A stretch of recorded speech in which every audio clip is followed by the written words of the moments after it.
மக்களே இன்னைக்கு ஒரு சூப்பரான அறுவடை தாங்க. என்ன அறுவடைன்னு சொல்லி காய பார்க்கும்போதே தெரியுதுங்களா?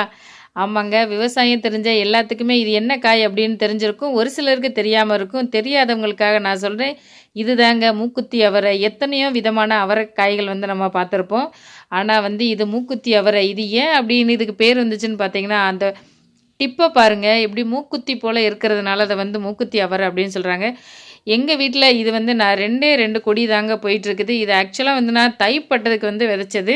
தைப்பட்டதுக்கு அப்புறம் சரியா மழைகள் எல்லாமே வெயில் அதிகமா இருந்ததுனால, பூக்கள் எல்லாமே பூத்து பூத்து காய் பிடிக்காம போயிருச்சுங்க. ஆனா இப்ப பார்த்தீங்க அப்படின்னா, கொஞ்சம் மழை பெஞ்சோனே நல்லா காய்கள் பிடிச்சு, 2 நாளைக்கு ஒரு தடவ நான் ஒரு கைப்பிடி அளவு காய்கள் நான் பறிச்சு யூஸ் பண்ணிட்டுருக்கேங்க. இந்த காயோட டேஸ்ட்டு பார்த்தீங்கன்னா சூப்பரா இருக்குங்க. என்னோட மாடி தோட்டத்துல ஃபர்ஸ்ட் டைம் நான் மூக்குத்தி அவரை ஹார்வெஸ்ட் பண்றேங்க. அதுல ரொம்ப சந்தோஷம். வீடியோ பிடிச்சதுன்னு சேனலை சப்ஸ்கிரைப் பண்ணிக்கோங்க, லைக் பண்ணிக்கோங்க.